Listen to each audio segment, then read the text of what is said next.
Life is not only black and white. Somewhere in the grey lies the truth, where perspectives collide and stories connect. Welcome to the Black, White and Grey podcast. Let's have a conversation. Today's episode is... The future. The future. What about it? I think let people choose their own lens on it, but things are changing, and it'd be interesting to know if you guys are feeling optimistic about that, or if you're feeling a little uncertain. I'm gonna put it to you, Brendan, first. Because no. Why this happens to me all the time? I think you aware of this topic, so I wanted to develop that Because you topic. are the future. Yeah. You are the future. Actually, you are the future. But I'm not that much younger than you lot. No, you definitely Just about are. 10 years. You definitely are. You definitely are the future in this room. Yeah, okay. In this room, 100%. maybe. So this is where I'm interested as well, because you've just come back from a trip to China. I had a friend who went there, and they're like, some of the cities and some of the things being built feels Like the future. like the future. Okay, so yeah, I agree with that. I think the future's an interesting one. Everything's progressing at different paces, right? So I think UK right now, we're in a space where UK's always been the same in terms of it's quite full of pride and heritage. Therefore, not willing to tear down your walls to build up new ones to progress faster. China, don't get me wrong, they've got a lot of heritage too, but they don't care. They're just in the head of progression, right? So the speed that they've grown in the last 20 years is insane. Like Hong Kong, for example, right now has the most skyscrapers in the whole world out of any country. Sorry, any city, and they're tiny. Hong Kong's tiny. I was about to say that. Is it enough space for all that? So it's like, It feels busy. well, not doesn't it? really. Yeah. But then Shenzhen has had faster growth than Hong Kong, and in terms of like, they still got less skyscrapers, but they've done it in like half the time. And then I've just been to Guangzhou in China, and you've got technology for convenience that just doesn't exist here. Like what? In terms of like, for example, I don't have to take a wallet out of my house. All I need to take out my flat is Your face. Well, some places it's just your face. Wow. But then for me, it's just the phone because I don't really want to register my face to it, right? Yeah. So for me, I take my phone, pay everything with your phone, order everything with your phone, everything's under your phone. Yeah, like England. Yes, but then, England, you still want to carry a card. You still No, want it's the mindset, right? So the mindset out there is that is the option, whereas here we feel like we've still got more options or control over how China, we that's want it. to spend. No one even takes card. No one even right. sees cash. Yeah. Cash is almost I've never seen anyone pay with cash in China other than tourists. And even then, a lot of people won't accept it because they look at it and be like, what is this? What do I do with this? What do I do with this? We don't have a cashier. Right. So you just pay with a QR code every time. And then, for example, they've now got drone delivery in China. Yeah, I saw that. So KFC will come to you by drone. Is this a good thing? Don't know. It's a thing, right? It's a Do we know? I don't know if it's a good I think it's a thing. good thing. There's a kid like 5 years ago came to me asking for investment for drone delivery, and I didn't think England was ready for it then. No. I still don't think it rings. I don't think we're ready for it now. Can you imagine drones flying through the But- sky? No, Would but panic. It will come a time that it will come. It will. Well, no, it will but we're all have- governed it by will happen. tell you landowners, so what. actually the drone routes are super complicated because you've got people who own large swathes of land, and they do not want drone delivery routes over. No, I'll tell you what I Yeah. saw there. I went Milton Keynes, I think it was about 2 years ago, and Amazon, they had the Amazon buggies delivering Amazon That's stuff in Milton Keynes. Now, I think it was a close, but the close was set up for it. So they were testing it there. So it's not far off of it happening or us saying that it's not ready. I think it is. I've got a question. But I Though. was- go So on. how is China dealing with humans not longer being as needed? So how about the delivery drivers, the low skills jobs? No, what you've happens got to those? loads of delivery drivers. But you still have drones. So how Because does? the Yeah, but- drones only deliver to certain points at the moment. Oh right, okay. The amount of the efficiency of delivery there is ridiculous. Like I can get anything I want essentially within half an hour, and I could order that at like midnight. And you got these guys on electric bikes just driving them to So you. if I really fancy like a freaking ice cream from random place. Yeah. And they'll leave it in like they call it a Y-microwave, which is like it's like an Amazon locker. Yeah. But every block of flats will have one. Okay. So And why is the UK not ready for that? I'm not saying it's not ready. I think for it's that more it's about. fine. It's but just about the that's like a- drones. like That's a- a delivery. Yeah, but I'm saying, why is the UK not ready for the drones either? I'm not saying it's not ready, but they're I not live. willing to. It'd be regulation as Apart well. from that, yeah, regulation is probably the I'm end. literally outskirts of London. I can't even get delivery. Like It's not profitable to give you a delivery. It's not worth their time. That's why they do it. It literally hasn't got the route density, so they just will ignore it because it's not worth the marketing budget and the. And you also China obviously labour's a lot cheaper. Mm-hmm. So to have deliveries and stuff anywhere, it's very cheap for them. I pay £3 to have a meal delivered to my flat. Yeah, that's England. Yeah, but if we're going through the drone, Food and delivery included. Yeah. but if we're going through the drone route, £3 for food and delivery, not delivery fee. You don't. That's it. £3. yeah, but if we're going through the drone route, it's cheaper anyway. Yeah, but I think probably China still has the same issues that England has in terms of delivery routes. That you can't get a drone delivery to everywhere. You go to the And drone nor delivery should you as point. well, and right? at that point, Yeah. you may as well walk to the restaurant. Yeah. I think there's a question, and what I see in my experience of China is there's a constant question of can we change things? Not how do we build it around sort of legacy infrastructure while keeping, as you say, the kind of Regency effect or whatever we have in the UK. It's like, is this possible? And that's the uncomfortable thing with technology always. And what we found with, let's say, the Ukraine war is like, yes, we shouldn't use robots, drones, this, that, the other. But then people go, but it is possible and it is effective. And so somebody will always lean into that adoption. Use the drones in the war. Well, they are using them everywhere. Yeah. Like the whole nature of warfare has completely changed because they just go, yeah, it's cheaper than a tank. It's a yeah, bit like it's A/B more... testing, right? You're like, Yeah. let's try it. Is it going to work? Is it be more effective? Is it more cost effective? Which is worrying, right? Because it's like, can we It's control less the human future? capital as well, isn't it? There's people dying. You're killing more people on the other side, though. It's war is war. All this. Yeah, but that's what I mean. If you're That's doing fair. it, if you're doing it through technology, No, but you're saving your army. You're saving but you might your be able to people. kill more But you might people just be on the drones fighting drones after a while, in which case you're just manufacturing facility against manufacturing facility. I mean, the bottom line is war is an honest interpretation of what you're willing to do to push progress. If for commercial, zones, we go, I don't want to touch that. It's not how we do things here. But in war, it will find a natural curve towards efficiency, which is why so much technology comes out of. So we're technically losing. But I do like that about China because one of your billionaires. I follow him, and he was One like of my billionaires. one of the Chinese billionaires. Crazy. One of the Chinese It's a bit billionaires. racist, isn't it? I was like one of Chinese billionaires. The guy that owns it, Alibaba. Jack Ma. Yeah. Yeah, he says he loves the fact that he loves people that say we cannot do it. It's impossible. He would love a bit of I an don't know if he Eden does though, Michael in because that he room. literally got told you can't carry on running Alibaba the way you have done, and then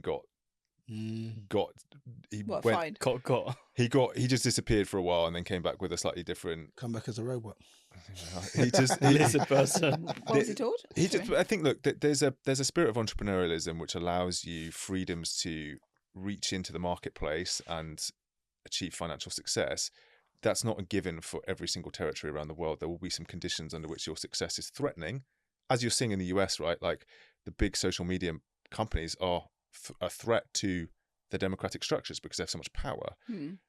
I think like what Jack Ma did was phenomenal in terms of his entrepreneurialism, but like the spirit of entrepreneurialism is inextricably wed to the national agenda in China. It's got to meet those objectives. So it's like progress conditional to. Absolutely. Yeah. Any country like that is any country, you have to follow their rules. But I'm wondering, has he disappeared now? Why was No, he's back on the scene, but he's not. What did he do?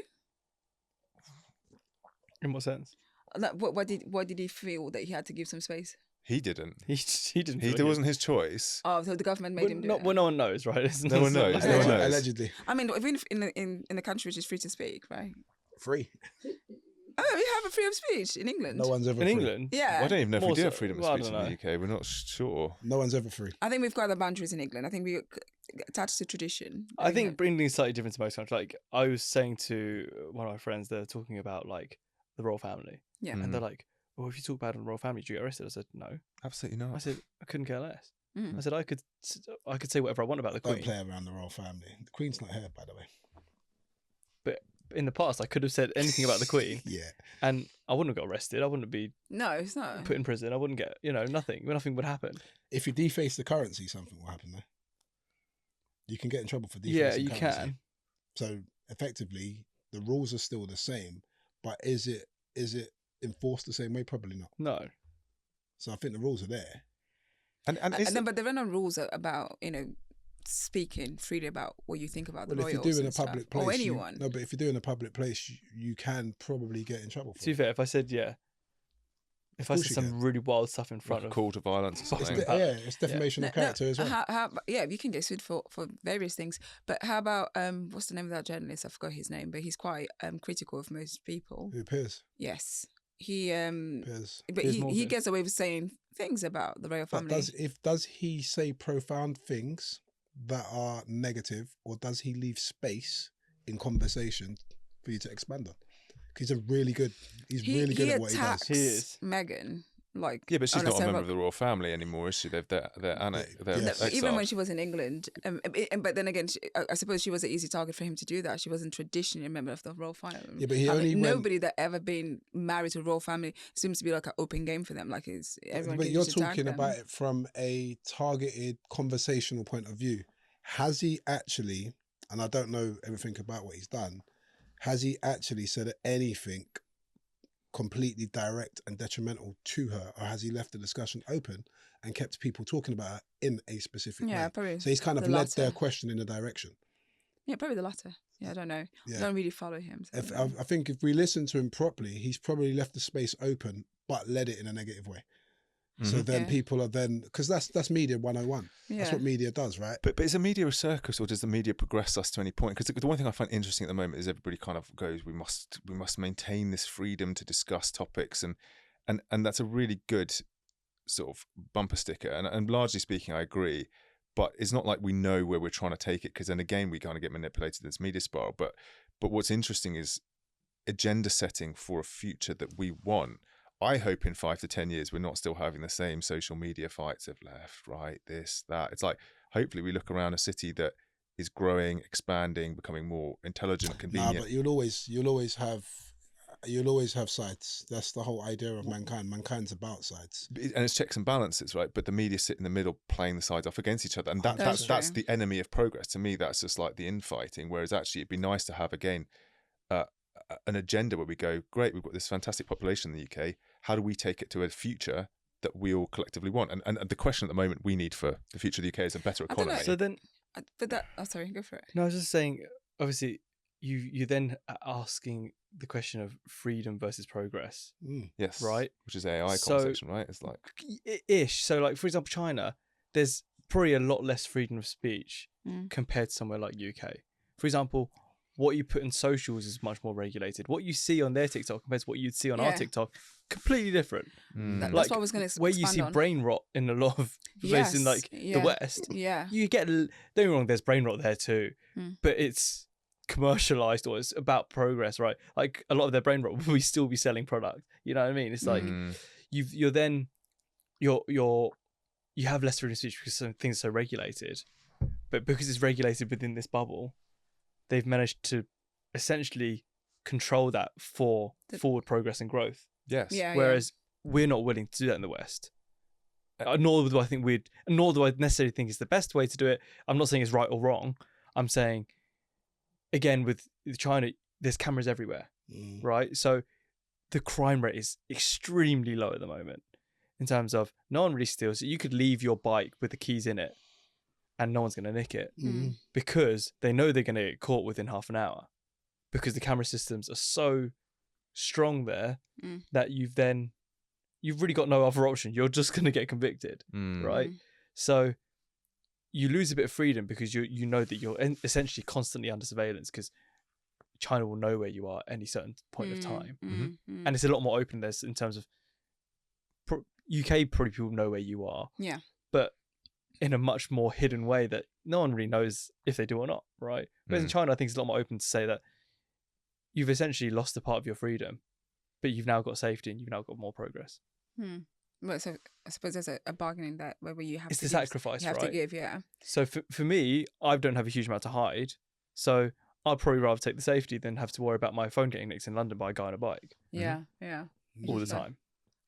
And Because essentially the way I see it is that there's nothing's private anymore anyway. No, Doesn't it's matter where you- illusory, doesn't matter right? where It's you like, live. yeah, it's a pretty illusory. Right? Yeah. So your privacy is kind of 50-50 anyway. So just live a good life. Don't do anything too off the rails. Yeah. Right? Yeah. Like, and then you've got safety on the other side where and said progress and convenience. But then I was going to expand on Ed's topic, which he said about the media. I don't think it's just the media that needs to be that potentially stopping us from progressing as quick as we should, at the rate that we should be going. But they also like social media. I think there's a lot of rot, as Brendan then mentioned, from TikTok, Instagram, and all the other social media sites. And also, I think there's purposely created to distract people. You're constantly distracted. You're constantly impatient about something that you don't know what you're impatient about, and I think that leads to anxiety as well. And attention spans are just our ridiculously attention low. span is like, I have zero patience. What's the purpose of that though? Well, on the distraction. I don't know. Does it always have to be a purpose? Sometimes I used to believe in that. Oh yeah, there must be a reason like they're allowing this to happen. I don't know. After the US trying to block TikTok and there's a lot of wars they utilize, I just think that they just thought it's freedom of speech and just let people do what they want to do.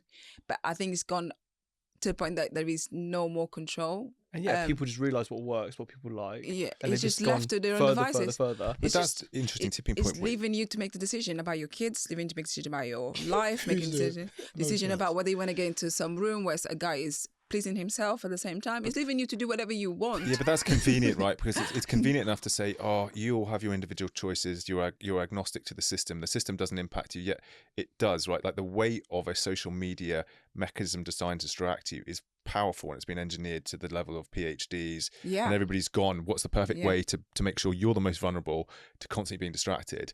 And that is more powerful than an individual's ability to resist that. It's like me walking past Starbucks and McDonald's every 5 meters. It's like, my diet's probably not going to be that good. At what point do we step in and say we've got to take the accountability to have a society that we think reflects our values, that has ambition, is disciplined, knows what's healthy for them versus what's not. How do we do that? Otherwise, you just go, but smoke. Do you want the government to step in and do that? Well, they'll step in and not let people take drugs, do you want won't they? universities to do that? Who do you want to be responsible for that? Do you want parents to do that? Because they live in there is freedom to allow us to decide. So who do you want to place that accountability on? Government. So then we become... Well, we seem to be very happy to pay large sums of tax for the benefit that there is some kind of custodianship from the government. But the question here would be, then we become a country that we constantly we don't want to be associated with. If we constantly on TV saying that we are not like them, we are Westerns. People here can do whatever they want. This is our message is completely different. But I just think that's a funnel to attract people to Western countries so that you can idea pilfer for entrepreneurialism. It's just a net brain drain of people go, you know what, I like freedom, I like expressing myself. I'll come to a Western country for my university and to try and start a startup or whatever it is, which is America is very good at, and then be part of that creation of the future. So it's a great way of importing intelligent people. Yeah, but that's also, I think the points of view that I'm listening to here are also part of a London bubble. Yeah. We're not talking about it from a point of view from... I was also considering America as well. I was literally connecting both countries. But I mean, in terms of like, it's a main city bubble. People that live in the rural areas probably don't feel the same way. I'll go more of it with the fact that we have been branding ourselves on one of the best countries in the world. If you Google where are the best universities in the world, there might be best university, but it's Oxford University, which is London, which is not London, it's the United Kingdom. Yeah. And America, every movie is the best country in the world. There's a propaganda there. That we are constantly is a narrative. People want to come here because it's the best country in the world. Not just here, I'm talking about the Western sort of style. Like they want to visit Europe. There's a fascination about Europe because of the history and tradition and something. But that's all legacy, right? It's exactly it's just legacy. And that's the British Empire doing what they do best. So people frown upon going to Dubai and it's too futuristic. We don't want that. We want to be in England with this history. And I like that. Heritage. I like the history. Which type of people are some people love Dubai. No, I'm talking in terms of like looking at the UK as all of that. Are we talking about people, the English people in the UK? The English people in the UK, yeah. Oh yeah, but they you want to be attached to tradition, history. There's a lot of history. Well, I think everybody has a right to originating from somewhere and feeling connected to a place, but that's not the same as the economic future that we have two views on the future: the one we create and the one we accept. That we're given, and we're given a lot of the US's version of the future through the technology we use, etc. And we've got to make our choices because it will be happening with or without our consent. Is it the US's version or is it China's version? Well, I can tell you this from I went to an event to do with the NHS, right? All the US vendors are serving technology to the NHS. We pay a lot. Obviously, a lot of our tax dollars go to the NHS. Yeah. A lot of US vendors, Microsoft, Epic, Cerner, they are in there, embedded into one of our, most national institutions, and so our tax dollars are literally going out to US vendors, which is fine, but it's also. But that's my point, right? And then the US are getting all their shit from China anyway. So we're going forward. So everything's coming from China to the US back to the UK. Well, somebody wrote a great post, and there was that expression, "Software eats world." Yeah, and they were saying, well, that's sort of true, but manufacturing actually sits below that. And so if you control manufacturing, it's like one of those strategy games like Command and Conquer. If you control the resources and the production at the very basic level, you are the wheels of everything. Yeah, that's why the supply chain issues were. Being born in England and growing up here, when you go to like different parts of the world, like India or China, obviously it has a different. I suppose it's different in comparison to China. Then India's pretty cashless. Like in terms of payment, they all use QR codes too now. Yeah, India's really? the emerging markets fast. India's fast. India's growing really quickly. Listen, how do you feel about like the transition from both? Do you prefer, personally? That's a personal opinion. Do you prefer here where there is if I didn't use card and cash, or if I didn't have friends and family here, I'd be in China. Yeah, so you prefer that lifestyle, like the future. You prefer. Or do you feel there's more opportunity there? I think there's more opportunities. I think for me right now, China's great. Whether I'd want to grow, like whether I want to be there long term for the life, really not. I quite like England, but it's home for me, right? No, if I were talking about future, going to the future and coming back to slightly left. You go there in your future, everything is advanced, and coming back to the past. There's a bit of both, right? So I think for the most part, China is easier to live in and has, it is it does feel like you're in the future. It feels like everything's more convenient, everything's at your fingertips. But then, as said, you do actually give up a fair bit of your freedom. So, like, for example, I wouldn't want to drive in China, and I love driving. Don't get me wrong. If you drive an hour out of the city, you can drive however you want. But then, for example, here you got speed cameras, right? That will flash when you go fast. There, they've just got cameras that just flash every 2 seconds, constantly, because they're tracking where you are. You're tracking your cars, and you just can't do anything wrong. And if you do, you're going to get a fine instantly, right? So you've given up that little bit of, as I said, that freedom versus progress. At that point, there's no point you driving the car, right? Like, you can see why the next step is autonomous electric, because it goes, well, for example, China, like I'd say in Guangzhou especially, and Shenzhen, you're looking at 80% is electric cars. Do you see the BYD factory that's bigger than San Francisco? Sorry. Yeah. So they've got, and they say a factory because it makes it sound better, but the whole site, the whole production site is a bigger square kilometerage than San Francisco. Well, this is my point. Like, electric cars in China are also far ahead of electric cars in the UK. For example, you're looking at cars with like 800-mile ranges. Wow. Whereas here, because the electric cars don't have to compete like that with gas cars right now, as in like petrol cars, they've not pushed that boundary of how far can we go. In China, because the competition is so heavy, there's like 50 electric car brands. Wow. Yeah, but you've never heard of here. But ain't it also about testing as well? And testing it against civilization just to see if it works or not, and see how much civilization wants to take or not take what's going on. A lot of the Western world generally does that. Yeah, it's true. They leave it for the emerging markets. They test it over there and then be like, oh, well, we know what we can do with that. They're not early adopters. They wait for the to peak. Yeah, whereas the other countries test it first. You're right. But then you're so far behind on infrastructure. Like, electric cars still aren't there yet here. It's like, but we've got a legacy. For me, they don't want it to be. But no, they don't. That's the thing. But there's a question about the environment. Well, it's worse for the environment. Well, just it doesn't. Yeah, the tyre rubber can be bad, and obviously the batteries. And the batteries as well. Like, so of course. I don't know whether we want to in here. I don't even know whether we're going to adopt it. I think it's if you take the US. Obviously, if you try and make electric cars run on a grid system versus if you try and make it run on like small winding roads that don't necessarily make any sense, but probably did when they were more pedestrianised or in the Victorian times, it's just a different problem set to solve. Yeah, I think the thing that we have in the West is this idea that our choices will define our future. We're voting with our wallets, and commercial activity will define what starts to shape our society. And what's interesting in China is like, there's a bit more of a top-down mandate of we will define your future.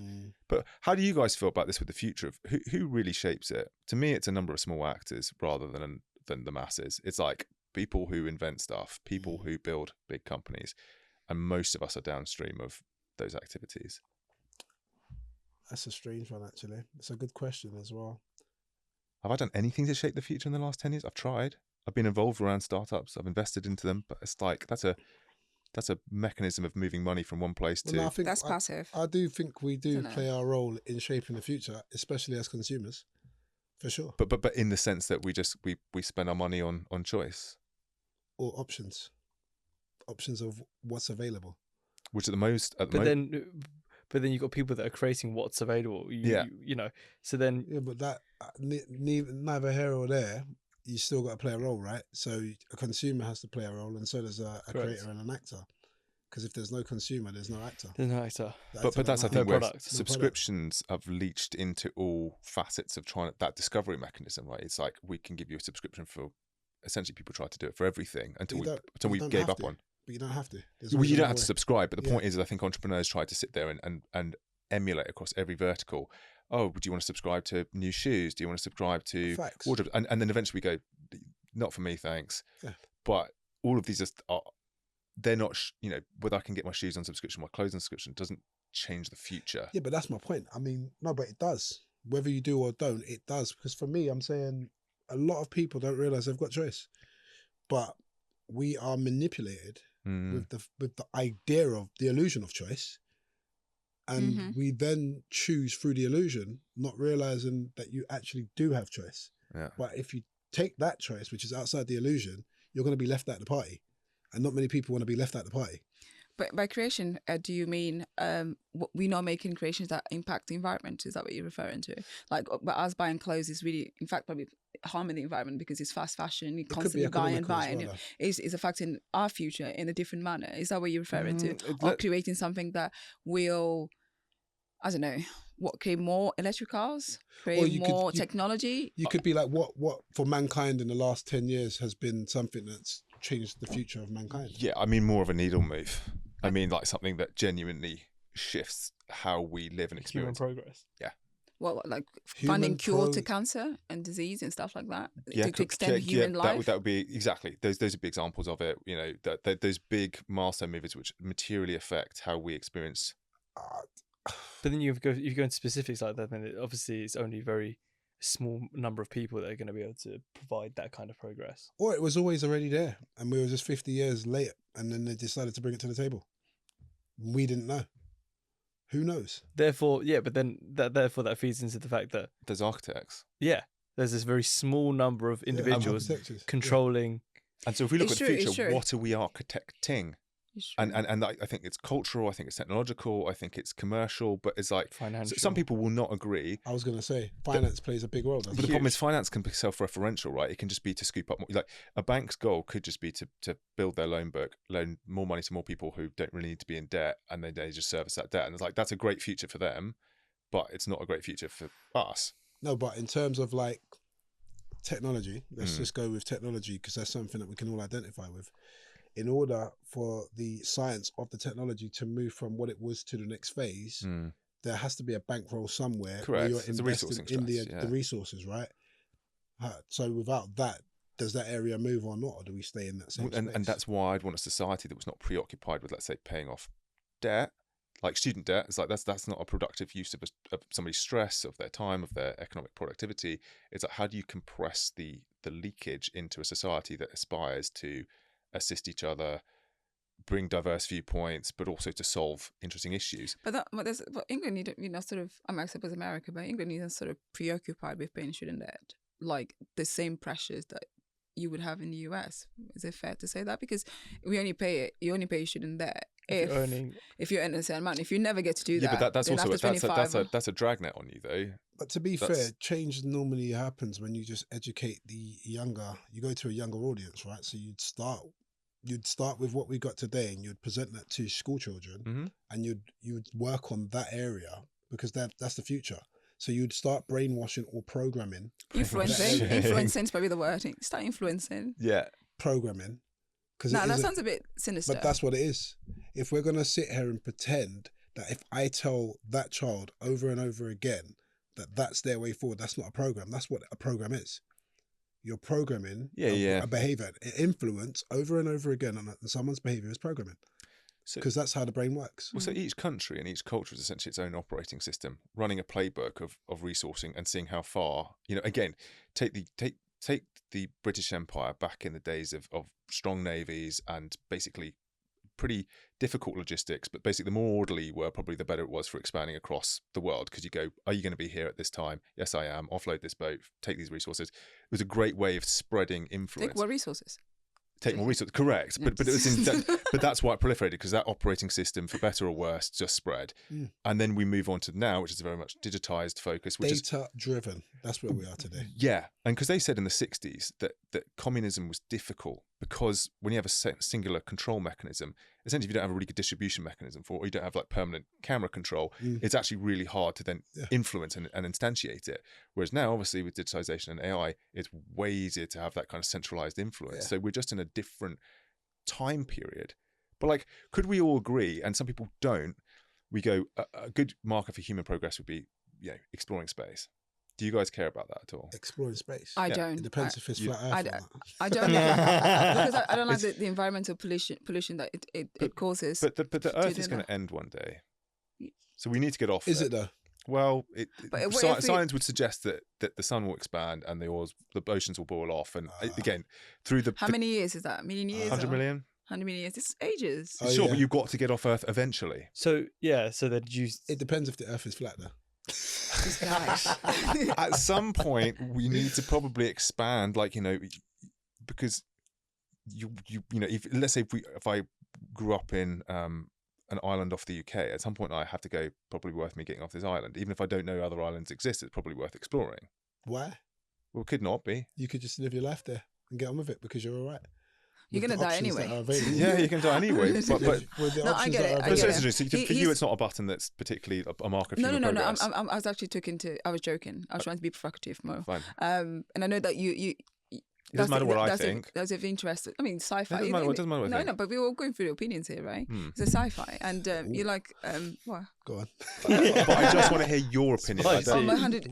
In moving to space, yeah, and exploring space. Is that a marker of human progress in your mind? It definitely is, but I just want to know what cost. Are we going to expedite, our rate of death of destroying the Earth by doing that constantly? We've got renewable energy, innit? We're not testing it constantly. That's my concern. It's just the environment for now, because I'm here and I've got grandchildren and stuff. I don't know to worry about. And do you? We know flat Earth, or not flat Earth. Brendan, do you care about space? I'm interested in space. Do you think it's valuable for us to commit resources to? If the UK was like, look, 1% of our tax budget's going to our space program. No, but her one's more environmental, right? So whether why doesn't it go for the environment, like 10% of it to save Earth? And I saw the scientists found a way to save one of the glasses in. Am I saying it correctly? Glasses, yeah. In that for me was like, oh yes, that's why I want to see. I want us to fix our problems now. So then but you're sacrificing the few, innit? And that's ultimately what you're challenging. Is it right to sacrifice the few to save the masses? Because what Ed's saying is at some point we've got to go. So if we sacrifice the few now, then so be it. But the masses later.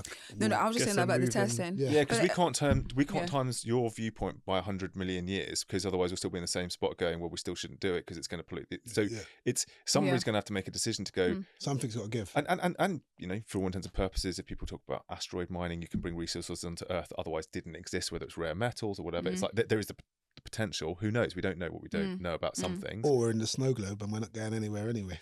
We're in the snow globe, but then it's all gonna then we all just glass ceilings everywhere. There you go. And we've got the firm net over with the water above us, water's above, so on and so forth. Who knows? Do we need a belief system to shape the future? Is it going to happen by accident?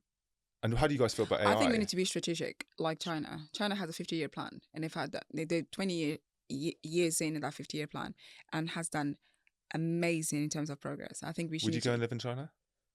I've never been to China, so I would love to go and see and explore. And I'm one of our mutual accountants invited me to go with him next year to there's a market for entrepreneurs to go, and he wants me to go with them so that we can explore different businesses. So you're going expand. So I want to go. I want to go everywhere across the world. It doesn't matter whether it's the Himalayas or China or Brazil. I just want to go. I want to travel. And one more meant as a marker of the future. Would you adopt it? Is that what you're saying? Like, would you adopt the idea of China? Would you be able to live there and subscribe to it? And be I would subscribe to the idea of helping us as a society progress, having a plan, having a goal. I would love that. It's like they have a goal, and there's nothing that's going to stop them from achieving that goal, and that's been predicted from 1990s. you could Like just having a roadmap to your end goal. and it is, isn't it? I'm glad I'm alive to see it, that goal currently happening and them achieving it. So, so in that case, I would love to go to China and learn from it. But learn from it, but you don't. It's not learning from it so you can take it somewhere else. It's learning from it to stay in it and deliver within that mechanism. Well, it's not your freedom to now go and start a business in the UK. That's not the hypothetical here. The hypothetical is to commit to, let's say, the whole world. You know, a bit like the British Empire. The whole world is now wrapped in this technological empire shaped by a governance structure which we've all agreed upon, and we all exist in it. I see one like China being. It's just like now the new way the world. That's the new world order. That's what's happening anyway. Okay. So if that is the case, then that's going to happen anyway. So you're saying from that standpoint, how do we feel about it? Because that's the future potentially. Because that's the future. Because the future is efficient, and the future is uncompromising potentially, unless you shape it otherwise. But essentially, we've got a few markers of things that we can't change, right? So there's 24 hours in a day. I think attention spans have been blitzed as much as you can blitz attention spans. And we're not going to get half-second TikTok shorts. Like we've reached some parameters and limits. But so what do we do within this sort of space? New bubble. Yeah, this new bubble. And AI is coming and seeking out all patterns it can recognize and trying to define workload structures, collecting all the data. Yeah. But then all with different objectives, right? So the AI is because AI is essentially still programmed by the user, right? So for whatever the goal is, it will find the best way for you to reach that goal. Yeah. So for one place it may be efficiency, but for one place it may be control or brain rot, right? So there is a case to say that a government does want people that are just brain rotted, because it's easier to control someone. Easy to manipulate. Easy to manipulate. Easy to influence them. Program. But it's true, right? So technology doesn't define the future. What defines the future is how technology is being utilized, right? And what the goal is. So for example, you say if China's got a 50-year plan, they know what their plan is, they know what the goal is, they're going to utilize their technology. So their plan might be to take over the world. Could be. Wouldn't be surprised, to be honest. It wouldn't be surprised. Right? So that's why I'm learning Mandarin. Getting ready for it. From the 90s, people were saying that everyone should be learning to speak Mandarin. Yeah, it's true. Why? I just use AI and put on the glasses and use the technology. Now you can, yeah. Because other than population, they were superior in terms of numbers anyway. Yeah. But in terms of strategically how they were going to take over, how China has integrated to different cultures in different countries across the world, and have they been buying those countries as well across the world, and for you to be able to navigate the future. But there's more. I think there's more people outside of. Don't we all China. Most people learn English? Why do people learn English? To be able to navigate the future. The most obviously the preferred language for corporations, for law, for this or this. So for you to navigate the future, so that's going to transition from being less English to becoming Mandarin, or no, I suppose not Cantonese, but Mandarin. I doubt it. I think you're semi-right in the aspect of, in the world of influence and business, there might be scope for it, but the filter down all the way to the general population. Not just that, because healthcare. I work in healthcare. Everyone has to speak English.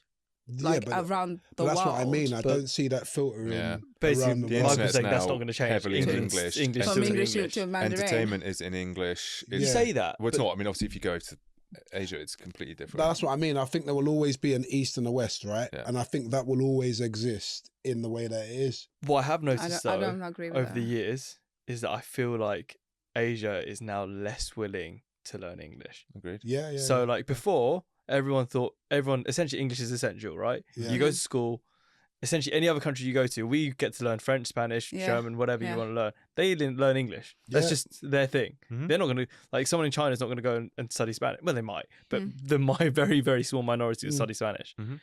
English is still taught there, but when you go there, you just realise that it's just they don't care. No, but that's what I'm saying. I think that's where the technology is going to come in. I don't think you're going to actually have to learn it as much as we think. Because you're going to have tech. Because you're going to have the tech to do the work. I love that, right? Because we're lazy. Part of your future is actually there's a unified communication layer. which means Which it's really actually exists. break down all languages. Well, it kind of does, but it's not seamless, right? We can use Google getting there. Translate, or, It's but getting there. it's getting You there. They've get to got Japan, glasses it's now. getting They've got the there. AirPods, You don't speak they? to, Yeah, to they've an got them app now, in yeah. Japan, and it translates to Yeah, Japanese. yeah, it's getting there. Yeah, A but unified that's what I'm saying. They've It's got the happening AirPods. You put the already. AirPods in, and you can speak to me in Mandarin, and I can hear what you're And saying. it's almost in my real. language. It's almost real time. It's almost yeah. real time. But then that's amazing, right? Because then a higher level of engagement between people with different backgrounds, races can take place. Humor can come in. For instance, we can actually go rather than like pigeoning my way through whatever language I'm trying to speak. It's like I can have a joke with you, and does that make people change their opinions on? Well, we're moving into one world, isn't it? But Which is ultimately what we're all kind of talking about happening through these different processes So of the future is communication. one world. then does technological advance sacrifice human advance? Because you're then having to learn less and rely on technology Well, of more course. and more. That's I'm inevitable, with you. unfortunately. Of course, that's the whole idea with the attention span and the brain dumbing down and the influence of that. That's my point. So human growth essentially gets stunted. 100%. Absolutely. Well, I think there's Absolutely. two sides to this actually, because if you take some mechanisms, the ability to learn new topics has been skyrocketed by the availability of information.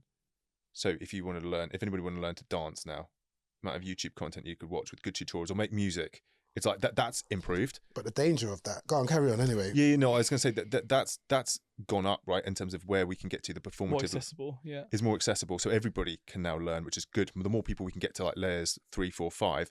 But I agree, like the progress is going to get harder and harder and harder. No, what actually happens is there's also a thing of too much information. Yeah, 100%. And that's what happens. So now you've got access to all information. You now start to consume too much information. So you then don't learn absolutely anything. Which is why we need a value system. It's a reliance. We've got pure reliance on ChatGPT now. And people joke No, about but it. we don't. We say we do, but we're probably the 1% in this room that use it anyway. There's a lot of people that still don't use it like that. And that's an amazing. That's general technology. Don't we like that? But can we do any? But nowadays we wouldn't even research. We just go on Google, right? Yeah, but we wouldn't go. got- Let me go to a book in the library. But that's what I find It's funny. less- People seem to give Google a set of properties that they No, in don't the give West- ChatGPT. They I was go, going to say in the Western world, we've also got to look at it from this point of view, right? That we are talking from a very Western point of view. Mhm. You can go to the Caribbean, you can go to certain Asian countries, and it's probably not the way we see it. A lot of this whole idea of I'll just Google it, a lot of people don't do that outside of the Western worlds. We just think they do, or outside of China. Do they? There's so Do many they have their version of rural, it? there's China so many doesn't have Google. rural Well, lands in Google doesn't China. exist in China. Yeah, China doesn't exist. No, that's my wait, point. do you have a version of it? Mhm. I don't know actually. I just use a VPN. But So I that's still use Google.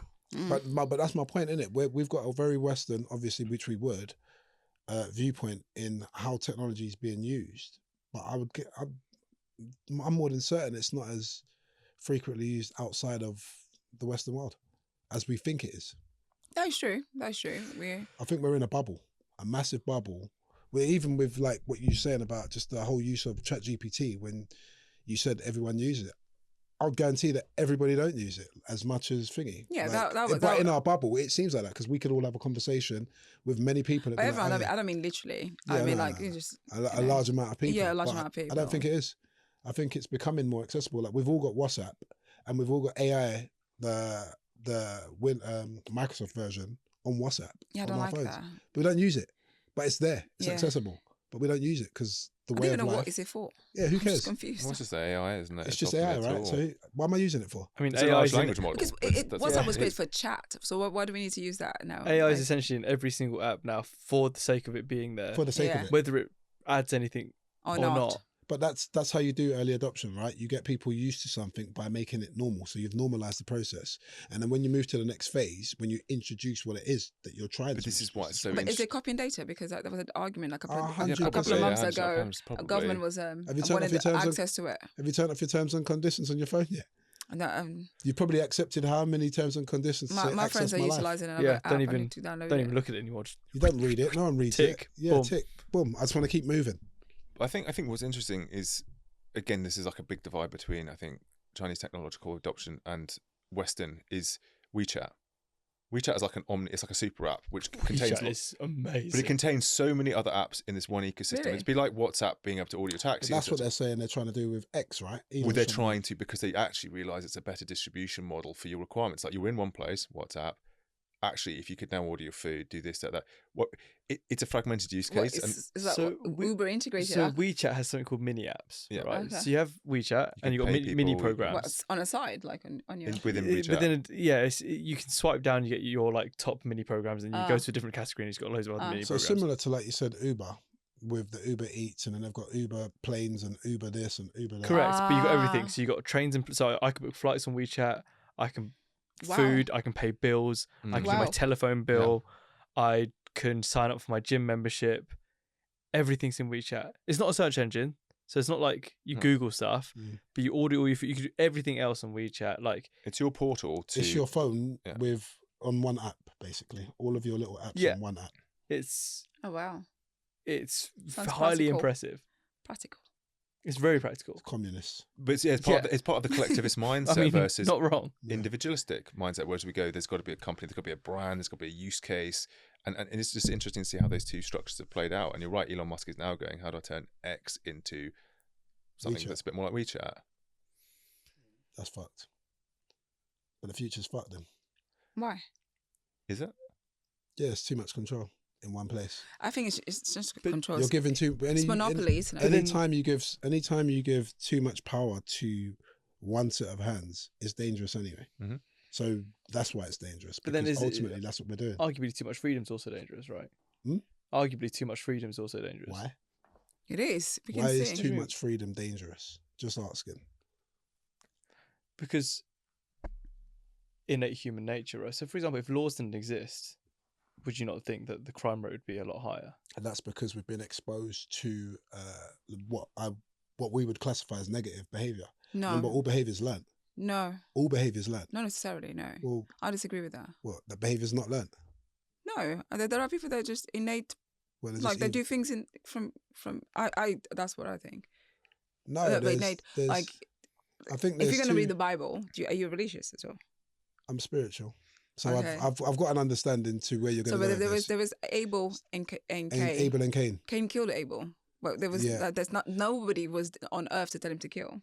It's just innate. So there's an innate behaviour of.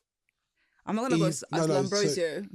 Criminologists that used to say that people biologically are predisposed. They have the predisposition to become and the negative, murderers. Right? I'm not going to go there. But that's the positive and the negative, right? There's going to be people that are very positive in aspects of life, and there's people that are negative in aspects of life, which is fine. There's because that's balance, right? That's just balance of energy in itself. However, at some point, the behavior, whether that negative person turns into a positive person, has to be learnt, and somebody should teach that person. I'll give you an example. Sorry to land. So just to go back to Brendan's point, with too much freedom, yes, you're right in that aspect of actually there's going to be innate behavior on both sides. But then couldn't there be learnt behavior to help the negative energy, which is in the freedom aspect, the negative behavior? Can't that be translated into positive? Maybe. I think what we're saying is, does there need to be some kind of orchestration of human nature, or will it self-sort into some kind of like paradise? Yeah, I think now, because mankind has started, and we're in it. 100%. Because mankind has started, right? So we're gonna have things where, when we're younger, one of your friends exposes you to it, and you're like, oh, I like that. And if you can get away with it more and more, you become more and more negative, if that was a negative thing. Or like desensitized to whether it was morally correct or not. Yeah, it doesn't really matter because we're started. But so here would be a nice vision for the future is on a 5, 10, 15-year timescale, can we remove some of the prejudice that exists in the world and some of the friction, just to at least remove that and get back to what you said, which is like, if we hadn't all piled in with all the kind of the weight of history behind us, like, can we start to, in a one world function, start to collaborate better in the future? Yeah, but in order to... I doubt it. I think in order to control, you need divide and conquer. So in order to control, you need divide. So why would you get rid of division to then control? But that assumes that we're passive to it, right? Isn't it? We as individuals can hopefully have conversations like this that start to but that's the word, hope. So now you're just dealing with hope. Absolutely. I think there are so many influences to that. Ideally, it would be amazing, but we would have to remove that our sense of like how at times it's not just can be competitive, but also I feel like as a country, as a community, as a race, we always want to outdo others. I don't know, not always. Let's collaborate and let's help each other. Am I wrong on that? No, that's very honest. And that So could you're be saying like essentially human nature is greed, Well, winning. as in like winning. There's got to be a win and a Winning, loss criteria, and somebody yeah. feels of more status or more intent. we But have that's to the remove, ego, right? We have That's to the remove the egotistical ego drive. from it. Then- Well, it also is finite resources as well. Like some people would go, there just isn't as much to share, and I want. So where hunger Yeah. kicks in, but then the Yeah. ego kicks in as well. And then it comes back to what you said earlier about it being a very small amount of people controlling, dictating. dictating. Because you think about it, no one wants war, as in on our level. Absolutely not. On yeah. our level of existence, does anyone want war? That's No. why you hate getting blamed for your country's intent, right? No, It's like, you know I don't. what? You want war? I know. No. Portugal's going to war. No. Yeah. I've gonna met. admit. I've met. Well, you know what? I've met. Who did I meet? I met someone that loves war because it depends on how profitable war makes you feel. Lord of War. Wow. And England is selling a lot of arms. They to do. that. So, They so do. they would. There's a Yeah, bit but of Brennan war. did say of our level. No, that's we're what I'm not saying. there. I'm not talking about. But even then, if you even just remove it, you're talking about something as a business, right? So you're gonna love. You know war as a how I always business. switch to. Yeah, but he's, Yeah, but he's just alluding to mankind. on mankind on a moral perspective, like level. you Yeah. don't.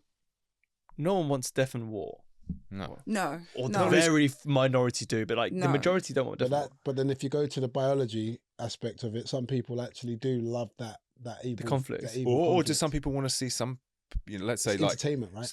Right. Let's say some people go, I read my history. At some point, the British Empire was doing X. I actually love seeing them get the shit kicked out of them now. Yeah. And there's a little bit of like Schadenfreude going, oh, well. Oh well. You know, it's like, Our and it's time like, has come. it's like people, it's like, Yeah. it's like people at school who sit there Karma. and they see somebody get a whooping in the corridor and think, well, we'll form a circle around them and start like I clapping. love and, that. Yeah. I was and all that's for human that. nature, right? It's terrible. Seriously, when I was in school, that I was one of the ringleaders of that one. I was always the 'Cause one we that didn't trying have to break phones, up fights. obviously. All right. Fights. I hated it. Fight. But so, World star. It's terrible. so as an identity, right? Like you go, some people don't want I know war. better now. Like, how does everybody feel if the UK went to war? Because again, that's Shit scared. Yeah, I would hate to Because go I to don't think war. we're prepared for it. Because But they're you gonna could make just they're let- gonna let's make me say, would you fight. just go, you know what? No, I'm you're not out. fighting. Don't worry, you're good. Why not fighting? Yeah, fighting either. I'll fly straight to Because really, we just Portugal get a criminal charge and done, and then they Okay. won't want us. or They Africa. won't bank on us. Smart Okay, man. yeah. Come on, man. Yeah. Just asking a question. What's that? So we're saying if the UK went to war, would you? What would your? And Anna said she was shit scared and she go, I'll potentially go back to Portugal. Yeah. Okay. Well, who the UK fighting? Europe. Then she's fucked. Yeah, no. Yeah, But yeah, you know yeah, what? yeah. Through all the three the wars that we've had, Portugal always was pleasing both parties. Of course Like, they are. they were like they kept neutral. Playing the cards. Listen, yeah, I mean- they were like waiting to Who's who's gonna going to win? win. Yeah, the bottom line is this: if the UK went to war, would I be happy? No, because I like the way things are. I like having the control that I've got with the people that I've got, the way that I have it. So to go to war, So it's a and home that cause you could stand to destruction- lose. Yeah, because it's destruction, right? And if buildings are getting destroyed, people are dying. Come on, I'm bored. Like I like the sun. Yeah. Like Anna said, I'd go to Portugal too. I'd go with her. And I just want to be on the beach. How about you, Ed? You asking the question? Is that good? I guess it's a question of where would I go? So you wouldn't stay in No, fight? so let's talk. Let's just No, talk about the idea of would you like? What's the idea in terms of the UK going to war? Would you like it first and foremost? No. I was very unhappy when the Iraq War kicked off, for instance. I felt it was built on a pillar of bullshit. I remember thinking at the time, this makes no sense. I don't believe the story that we're being sold. And subsequently, I was correct. It was bollocks. And we went to war with Iraq under some false pretenses that VX gas was somehow going to land on our shore. It was just bollocks. So no, and obviously it sows the seeds of a lot of future misery, resentment, and a certain perception of the UK at a government level that we don't hold as individuals. As you say, I'm not responsible for those decisions. This is But if UK goes to war to protect itself, then it's okay, isn't it? Like the Second World War, right? I mean, then you've got the dogma of two different places, and the person who starts it over there will think they're right, and you'll think you're right as the. this is the biggest thing I've learned over traveling is that history is taught so differently. I know. Every country won the war in their head. Mm-hmm. If that makes sense. Other than Well, Germany. except the Germans. They accept The Germans it. they accept it very Very very logical much so. people. They're very but like the British always win essentially, right? Mm-hmm. When you're taught in UK history, UK's always winning. Yeah. Right, and then I'm sure in Russia when they teach Russian history, Russians always winning. Yeah. It's propaganda. It is. At the end of the day, like now that my partner's Russian, Programming. yeah, when I actually watch US movies, the enemy is always Russian, and I was like, right, that's kind of unfair. I was like, what? They're always the bad guy. Yeah, They are the bad guys, aren't No. I'm not going to get into that. But I'm saying, like, again, with Only war, joking. right? With war, it's the few that influence the many, they? and it will affect your life. So a lot of friends, a lot of people, like my partner's friends in Russia, have had to go to war, not by choice, because they're forced to, because they're at a certain age and they're men. Therefore, off you go, pop. See you later, mate. See you later. Good luck. With no training, just No training. Grab a strap. no, because they're wow. all like marketers. They do like random stuff. None of them are prepared for war. Should Same way that for me, if UK went to one, they're like conscription. Brendan, wartime. I'd be like, They should have ignored that letter, innit? yeah, exactly. I'd be like, oh, didn't see that one. Didn't see that one. Yeah, right in the bin. Didn't get delivered, my friend. But again, it would affect if what were to happen in UK, it would affect me in terms of as an age group and as a male. Generally, we would have to go to war. I think we need to be more patriotic in the UK to be able to go to war and defend it. You think we need to be more patriotic? I think so. You live in a country that why wouldn't you be proud to live in it? So and as a security, I'm saying, So defend how it. would you protect something that you don't care about? Defend it against who? Because I'm saying to myself, right, that incident that's going on, that's got nothing to do with me. Because People cause stuff. when like I that. wanted help, No, I'm saying I'm I talking couldn't about get help. logically. No, if I'm gonna be a captain in war, in order to do that, first you need to program people to be more patriotic. You need to be able to die yeah. for that Oh, so country. you're I agree with that saying- in the sense that Yeah. you need to In the have people UK not go, you know what? Actually, like let's say I'm Irish American. I'm going back to Ireland. I'm American, and I'm going to die on well, this that's the sort. whole idea Yeah. of what Trump's doing with Make America Great Again, right?